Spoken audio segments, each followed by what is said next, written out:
that 1.5 million Jews, 1.5 million Jews are living below the poverty line in Israel. How could that be? There are many wealthy Jews, yes.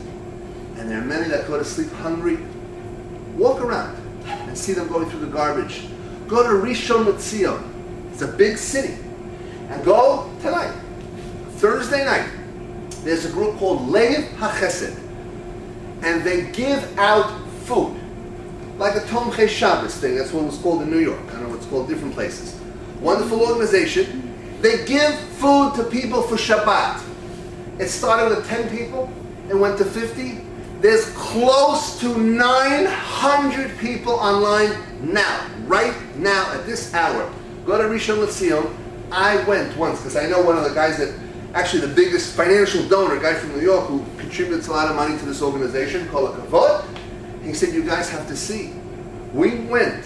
We couldn't believe it. Standing online, and then you get there, have your name, and they give you, basically, if you have 2 kids, 3 kids, 10 kids, whatever, you get a basket of chickens and eggs and challah for free.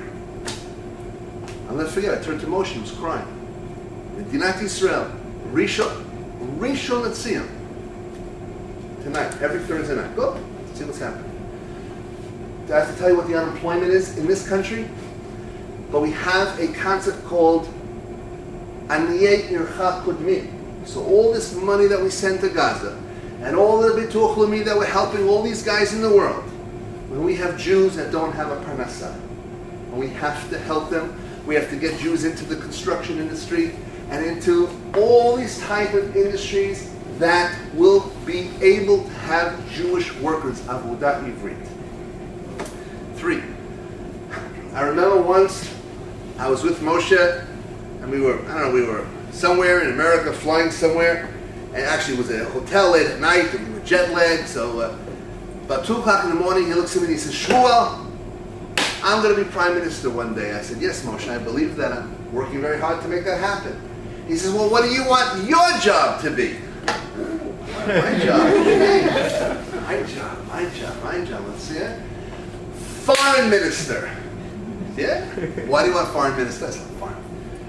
I don't think there's a better job in the world than Foreign Minister in Islam. I'm sorry. I mean, think about it. Guy travels around the world, and the government pays. You have all this, security is like cool around you, and you go to all these cool hotels and all this stuff, and you just, whatever. So you give a speech, you bow to a Chinese guy, there, you shake hands, you kiss a queen, you do whatever you got to do, the Pope below, and then you come back and you go again. You tell you, where do you want to go? Hawaii? We'll go to Hawaii, make a speech, It's a cool job. So I want to be Foreign Minister. So Moshe says, okay. He says, I have good news and bad news. Good news is, you can be Foreign Minister. Bad news is, Moshe said, when I become Prime Minister, we're not going to have Foreign Minister. Well, he said, let me correct it. He said, exactly what you said, running around. He said, what we're going to have is Minister of the Diaspora. And that minister will have 2 jobs. And kissing the Queen and the Pope is not part of the job. All right. The job of the diaspora minister will be 2 things. Number 1, bring all the Jews home to Israel. Do everything it takes to bring every Jew home. Like a nefesh b'nefesh times 5 million. Like anything it takes to bring Jews home. From Boca Raton to Teaneck to Skokie, Beverly Hills, did I mention that? Wherever you guys are from, bring every Jew, no excuses. You walk into Chicago and you say, okay, Chaim, what will it take to bring you home? Let me know. Within reason. And bring these guys home. And that's job 1. An aliyah never before seen in history of Jewish people. And we could do it. Number 2 is, for those Jews that cannot or will not, for whatever reason, to make sure that they have Jewish education in the area that they live. This should be the job of the Israeli government. Just like many years ago, probably before you were born. You've heard of Entebbe though, right? It was in 1976, if I remember correctly. There were Jews that were hijacked. But Israel sent a team to free these guys. What's the kesher of it wasn't an El Al plane. Why do we have to save Jews that are in Uganda? It's not good, it's horrible. But Israel felt a responsibility to save the Jews physically. Well, guess what? We have to save them spiritually too. So Aliyah, that's a Jewish state. I want to just end with one more thing, one more example. And the final example is, we keep talking about that there's no kfiyah datit. We are against religious coercion, we don't want it, we don't like it. That's not the way to reach out to our brothers and sisters. We have to do it with love, with tolerance, and with a big smile on our face. And really mean it. And really mean it. So what's an example? How can we do that on the national level? Because everything I'm talking about today is on the national level. You know, everyone screams, well, Shabbos. One of the things that Moshe wants to do is move Israel to a 5-day work week. Monday through Friday. Maybe 4.5 days. Right? Friday it ends around, certainly in the summertime you can go till 4 o'clock. Wintertime maybe 2 o'clock. And the rest of, and then you're off on Shabbat and you're off on Sunday. You're off on Sunday. Now, people say, you can't function. Well, America does that.